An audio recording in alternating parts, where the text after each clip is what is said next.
Good evening and welcome to Hope at Home for this Wednesday, November 4th. I'm Pastor Joel White-Hugheim. And I'm Pastor Kaitlyn Forster. And we are so delighted that you are taking this time, whether it's live or Memorex for you, to be with us. We've got a really important topic today, talking about mental health and self-care. Have a very special guest who we'll be introduced to in a few moments. But as we get rolling and have this moment, there's kind of been some stuff going on in the world, right, Kaitlyn? There's been quite a bit going on, especially in the United States of America. This is true, and my hunch is most of our viewing audience happens to be in the U.S. of A. And so my hunch is your body and mind are probably not synced up with your spirit, and probably maybe even feel like you're going 6 ways from Sunday, probably 6 ways from Tuesday, if we're honest. And so hopefully this can be a chance for you to kind of catch up to yourself. To put aside whatever else you've had on your plate, and then to enter this time. And I think, Kaitlyn, you've got something to help center us, to encourage us in this practice today. I do. All right. Well, thank you. So like he said, that there's been a lot going on. So take a few deep breaths. Just let yourself sink into where you're at. Find a comfortable position. I've chosen a passage from the Gospel of Luke tonight as a centering text for us, and this one's just been really resonating with me in the last couple of days. So I'll read it for you now. Oh, and I should give the context too, that this is after Jesus had died and rose from the dead, and he's seen some of the disciples, but maybe not all of them, and he is meeting them along the beachside. So while the disciples, were talking about this, Jesus himself stood among them and said to them, "Peace be with you." They were startled and terrified and thought they were seeing a ghost. Jesus said to them, "Why are you frightened? And why do doubts arise in your hearts? Look at my hands and my feet. See that it is I myself. Touch me, for a ghost does not have flesh and bones as you see that I have." And when he had said this, he showed them his hands and his feet. While in their joy, they were still disbelieving and still wondering. And he said to them, "Have you anything here to eat?" They gave him a piece of broiled fish, and he took it and ate in their presence. Now, I share that as our centering text today because I don't know about you, but I know that I need a word of peace. My head is swirling 6 directions from Tuesday, most definitely. And I need to find ways to let Jesus enter in. So in this text, we see this really beautiful story of the disciples wondering, pondering what is going to happen in the midst of their grief and not knowing what is going to happen next. And Jesus still comes to them in the middle of whatever they are experiencing, wherever their brain may be going off to, and offers this word of peace. And instead of changing their surroundings or miraculously making it all better as if they didn't experience anything, Jesus meets them in the ordinary moments of the day. I mean, notice how he changed the conversation. Do you have anything to eat? Let's have breakfast. And so maybe as we are spinning 6 ways from Tuesday, we too can look at the ways in which Christ meets us. In the ordinary things like eating, that we still need to do, or in our day-to-day lives, how can we find Christ? And where can we hear that message, "My peace be with you"? Well, thanks so much. And that's one of my favorite resurrection stories. Jesus fish fry, and I haven't had dinner yet, so now I know it's on the menu. I wish. But anyway, we're not here to talk about my menu. Tonight we are here to talk about both mental health and self-care, how those things are tied together. And our guest today is someone, if you are a part of the Lord of Life community, someone who is familiar to you. And so Pastor Karen Greimel, thank you so much for being with us tonight. So just the place to start to kind of center our conversation tonight. You had a sabbatical this night. So maybe you can just take a minute and just fill us in both on what a sabbatical is, what you did for your sabbatical, and just kind of what are some of those outcomes. So welcome. Thank you. It's really nice to be here. Yes, I did have a sabbatical, a 3-month sabbatical, and I was learning how to rest, and I was doing some research and doing some wrestling with God and my faith. And that's kind of what the sabbatical is. It's a period of time where you're removed from your regular schedule to really sort of focus on yourself and your faith. And I also chose to do some research on mental health and primarily COVID and that impact that the pandemic has on our mental health. And then a whole bunch of other things started happening at the same time. We had some social unrest and the fires and hurricanes and the election. And so mental health is really very important right now for all of us. Yeah. Yeah. So tell us a little bit about the mental health climate that you were learning about. Well, to be really honest with you, it was kind of depressing. I mean, statistically speaking, the suicide rate and issues of anxiety and depression and abuse and all of those things are growing. Not surprisingly due to the pandemic. But I did find out a number of things that led me to hope that there are tools, there are some ways that we can implement things into our lives to help us to be healthier mentally, especially in a time when we're all collectively grieving. And that's a term that nobody uses lightly, but everybody right now, everybody is grieving in some way, shape, or form. It could be a little t or a big T. That's how they refer to some of the grieving. Big T meaning trauma. That could be something very big, like with COVID. We haven't been able to see our loved ones if they're having a surgery or they're in assisted living, or we've had to sort of hunker down and stay in place, and that's very stressful. That's kind of the big T, a more a larger scale kind of thing. And Kaitlyn, you and I have had to sort of rejigger weddings and funerals and all that kind of stuff. And then the little T, the little trauma, could be that you are headed on into the grocery store and you forget your mask. And so you're just sort of irritated and you go back and you get your mask and you head on in. So that's a little trauma. It's just irritating. The thing that we need to be careful of and mindful of in our mental health is that the big T's and the little T's are cumulative. And so as we are all grieving collectively, our big T's and little T's are on the rise. So it kind of it stacks one on top of another on top of another. And what do we do about that? I mean, so I think it's good to have language about that and to admit that we're collectively grieving. And part of it is probably just not trying to resolve it right away either, because we can't solve everything that's going on, and some of our realities aren't going to change necessarily very quickly or fully. But what's a way to just gauge how we're at with our mental well-being?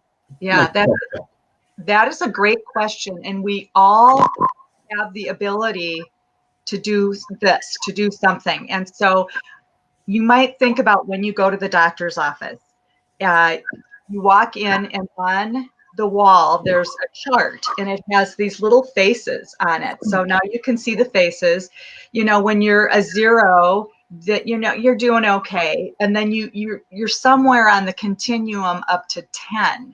And this applies to our mental health temperature as well. And that's something that each and every one of us can do every day. Where am I today? And the thing that really is helpful is that you are typically going to the doctors for a specific reason, right? And so in our mental health in this day and age, when you get up in the morning, you might want to figure out what is bothering me the most today. So we can sort of hone in instead of getting lost in the blur of all the different things that could be bothering you. Ask yourself, what is bothering me the most today? And where am I on the mental health chart here? Am I an 8? Am I a 10? Where am I? And that really helps you to narrow down what your issue is of that day. And that it's almost empowering because you're able to sort of acknowledge where you are, and then that's when you can make a plan to move on out so you don't get stuck in that place. So I would say that's a very easy thing that everybody can do, and get a reading on where you are that day. What is the issue of that time? And I love that question. What is bothering you the most today? Just because I think just taking that moment to stop and assess might even, like, I could see how that would be helpful in determining, is it a big T trauma that I'm experiencing or a little t? Because some days I got to admit what's bothering the most, if I stop and think about it, is probably not just a little t, but maybe even an erasable t. It's something that, it's this other thing that's bothering me and it really isn't a big deal. Or it could also be, I didn't realize this reality was affecting me so acutely today. And could really, be very helpful. I didn't realize today was a big T trauma experience. That was part of it. Yeah. That's a great resource. Thanks. Yeah. Mm-hmm. That's really interesting. And okay, so pastor to pastor here.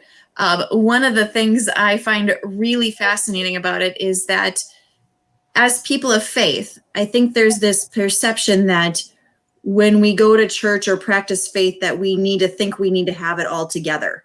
Like we need to be feeling the best that we can all the time.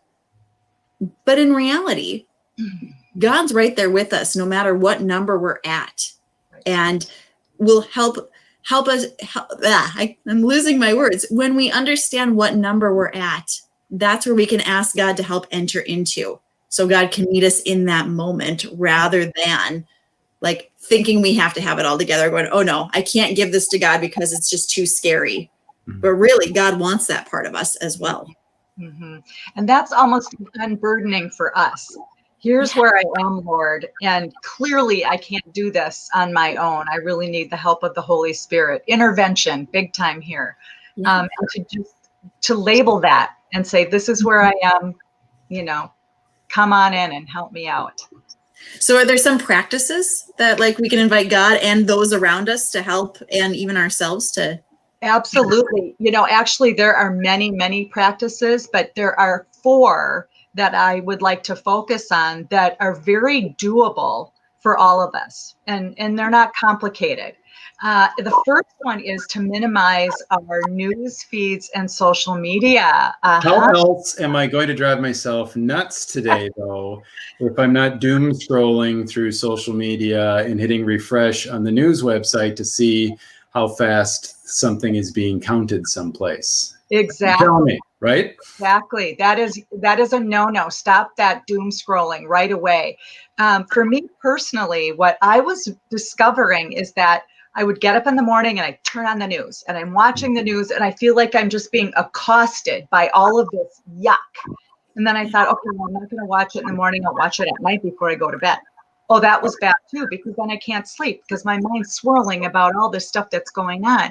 And so for me personally, I decided I'm going to watch news during the day, or I might listen to a radio piece or something, but during the day and not do it like I was doing it before. So we're all individuals and we all respond differently and we all know what information we need. But I would just encourage you to take a look at your behavior.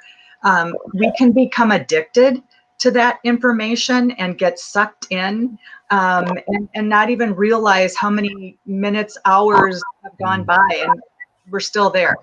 So minimizing that news feed and social media, boy, that would be really an important thing that everybody's can be empowered to do. Mhm. Yeah. And I think that's even tied to, and I think what'll be really fascinating moving forward, because I mean, just to be quite candid, regardless of how, say, the election is ultimately, the election for the president is ultimately, however it comes down. I mean, one of the clear messages, it seems, is that this is a very divided country. And we've, the word polarized comes up time and again. Mm-hmm. And so as people of faith, is our default going to be, well, the people with whom I disagree, or the people who voted for a person I didn't vote for, well, they're just dumb. They don't get it. I can't talk to them.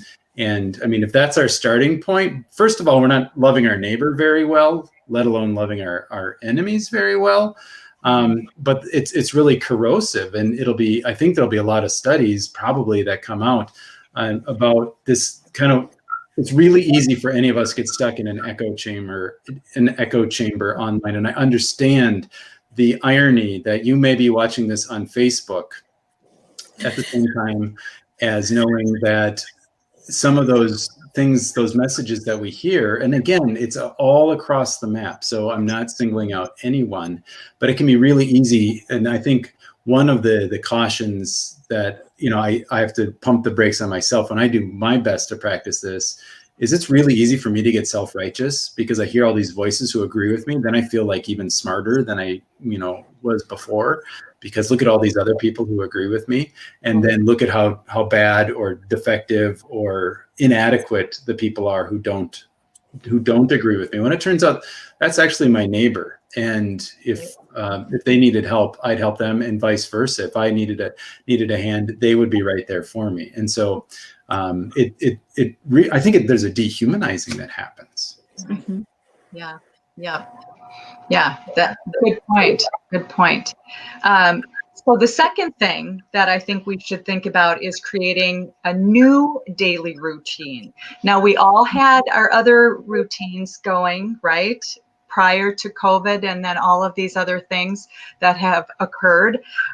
And so a lot of us, and you could look at this as being, a little t, we are grieving our routine of previous COVID, right? So what's empowering for each one of us is to create a new daily routine. And I know this sounds kind of silly, and I'll be honest, I didn't make my bed every day, but now I do since COVID, because I feel like, I'm in bed and I say, okay, this is the day the Lord has made. Let us rejoice and be glad in it. And I leap out of my bed and I immediately make it. And then I go, woohoo, I've already accomplished one thing today. My bed is made. Yeah. And it has become it's been a routine. It's part of the routine. So a lot of we need to get regular, exercise. That would be part of your routine. Try to eat, roughly healthy meals at the same time, during the day.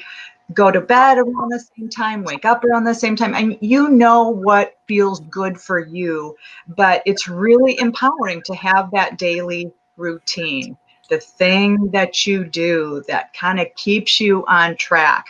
And that's really important because then we don't get stuck. We've done this one thing and then we do the next thing and the next thing and the next thing. So that really is an important thing to do.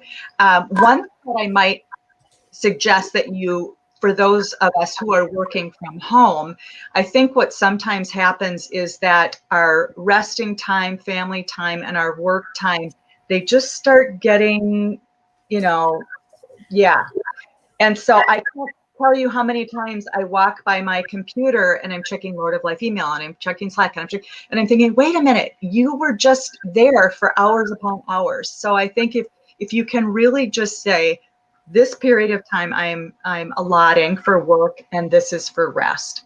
And I think that's really important to be part of a daily routine. And then again, just to remind you to do that check-in. Where am I today in my mental health temperature? What is my temperature and what is bothering me the most? That's a great daily question. So Kaitlyn, Karen leaps out of bed and makes her bed. That's incredible. I'm going to meditate on that. But do you have any daily routines that you've found to be helpful in this way to help you stay centered, to practice self-care, and to really embody the person God has made you to be? Right. And part of that is that leaping out of bed and making my bed. That's part of my routine. And then I also do sort of a multi-purpose walk, meditation, prayer kind of thing. So, and I do this every single day, no fail, even if the weather's stinky. I just get out there and I sort of do a meditative walk.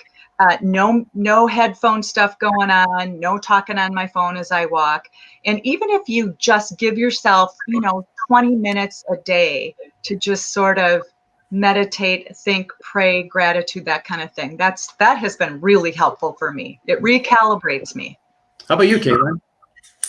Well, as I've been thinking about this, so pre-COVID, our family's pretty routined. I mean, we have small kids, so there's certain things we have to do, like, feed them, bathe them, all those things. Keep them alive.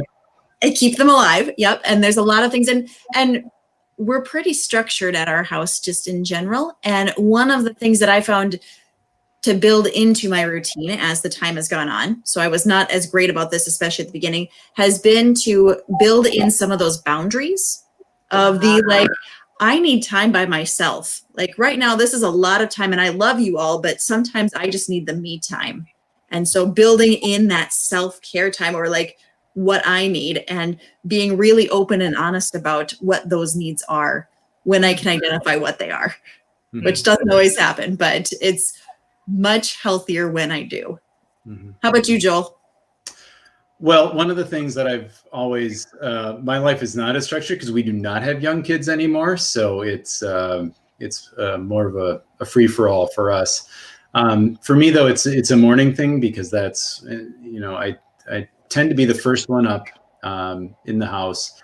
I start the coffee, and then I do just my daily devotions, which is typically just Bible reading and this time alone, which for me, I don't say it to be pious or anything else, or say, look at what a good pastor I am, but but it helps center my day, and then just gets my day working on the right foot. And just the way my own circadian rhythms work, that morning time is really prime time for me. That's kind of when my brain clicks the best, and then I can enter into the day fully present, rather than just kind of foggy and hazy. And yet, we've all kind of talked about these idea of boundaries and having that sort of space in our lives, whether it's a space through schedule, physical space, or whatever it is. And that's the concept of margin. And I think that's maybe if you're a viewer and are not familiar with that, one kind of the seminal resource is the book called Margin by Richard Swenson. It's been around for a while with revisions and everything else, but just that idea of you can't actually operate at full capacity all the time, because then you're just going to wear yourself out. A life with no margin. And that's also, biblically speaking, we have a God who didn't operate with no margin. That's knit into the poetic rendering of creation. That's kind of, it's built into the rhythm of Sabbath, the rhythm of sabbatical. It's the way to have margin, because then we have appropriate boundaries, and we let God be God and realize we're not. Yeah. That's so important. It is very important. So I'm going to ask you guys a question. How have you been sleeping? Because that kind of leads into our third piece about getting help when you need it. What are some of the things that you've experienced? My sleep it depends. I've been pretty good. Just some fits and starts of not so good. But then when I know I'm not going to sleep, I get up and enter the day. Okay. There get to be some long days and some tired days, but that's just kind of what's worked for me. So I've been fortunate that way. Yeah. Kaitlyn, what about you? How are you sleeping? I mean, I probably oversleep because that's how my brain functions, is that like when I get overly stressed, I'll sleep more than sleep less Okay. and just check out that way. Mhm. But like I noticed some of those, like as you talked about the little T and big T traumas, I noticed them more on the, if I see something or experience something that is minor and I have that major reaction to it. Mhm. So like, for instance, I saw a meme today that had nothing to do with anything. It was not election related. And I was like rolling my eyes so hard at it. And it was taking up way more brain space than it needed to. And when you talked about those little T's, it was the like, oh, like I need to do that check-in because I may not be my best self when I'm thinking like right now. And it's coming out at this picture that really means nothing in my life. Right. Karen said something about this back on number 1 too that I'm taking to heart. Okay. Yeah. I think, start looking at your behavior and your sleeping and your eating and your attitude and all of those things. And don't hesitate to reach out when you need some assistance. The thing that people think is that if I wait this out, my anxiety and my depression and some of these other symptoms, they'll rectify themselves. But in reality, it actually makes them worse. So get the help when you need it. It could be connecting with a pastor, with a close friend, with your primary care physician.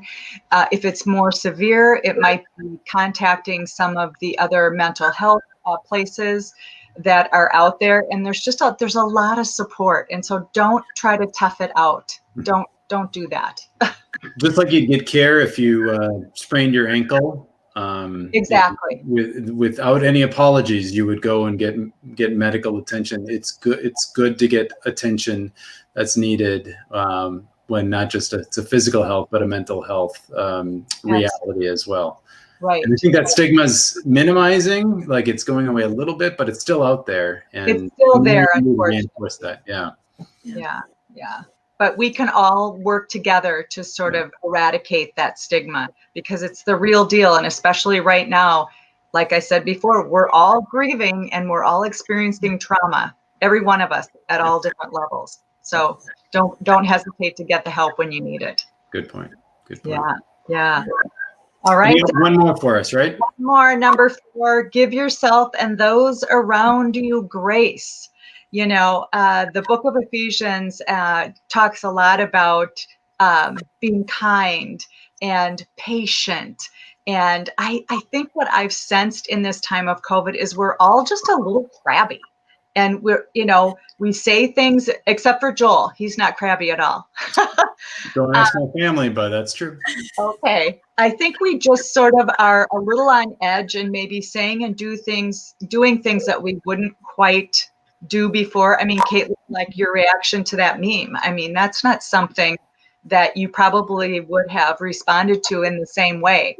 So, yeah. And I think give yourself that grace and give those around you that grace. And, you have to think about it. God gives us such an abundance of grace so that we can then offer that grace to our loved ones too. And part of that might be just sort of recalibrate some of your expectations as well for people and give them a little wiggle room. We all need it for sure. And ourselves. I mean, I think that's the harder part, is also the like, we believe in grace when it's for other people, especially people we like. Mm-hmm. We don't like it when it's for people we don't like. And sometimes when we're not feeling our best, we don't believe it's actually for us too. Right. And it is. So remembering that grace is for you too is so important. Right. Absolutely.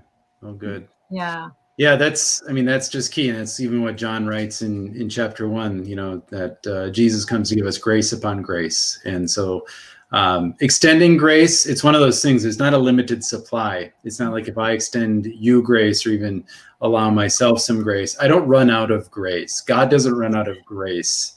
That's so often we have a scarcity mentality that think, well, I'm going to run out. I got to hoard it. But actually we can both tap into it for ourselves and gift it to others as well. And one of the ways that we can gift it, because I know talking about grace can sometimes be one of those like, I don't know how to do that type moments, is also just checking in with those you love. Absolutely. Like, I mean, today of all days is a day to check in, but also like the loved ones you haven't talked to in a long time. Right. Just say, hey, how are you? That extends grace, because man, it feels so good when you're going through something to know that other people are looking out for you. Exactly. Yeah, maybe even just every day, think of someone maybe you haven't connected with for a while, and maybe just shoot them a text or communicate with them in whatever way is most appropriate to you, and just say, hey, I'm thinking about you. Whatever makes sense, but that connection is so important, and then that keeps us together. And like you said, Kaitlyn, it's exactly a way to give grace, and then we experience it too, because they'll respond and reciprocate, and we benefit from those relationships. Right. Absolutely. Well, Karen, thank you so much for sharing about your sabbatical and what you're learning, and the gifts that you're offering to this community and beyond. And so for any of you who are watching on Facebook, first of all, stop with the doom scrolling. Also, make sure you friend people who don't agree with you, because our life is richer as a result. But while you're doing that and stepping out of your echo chamber, and I'll step out of mine, just if you have follow-up questions or ideas for future topics, please let us know. So thank you all so much for watching. Any parting words of wisdom from my two esteemed colleagues today? Be patient. And watch out for those memes. That's right. All right. Well, thank you, everyone. Watch out for the memes. Be patient. All right. Have a good night. Bless you.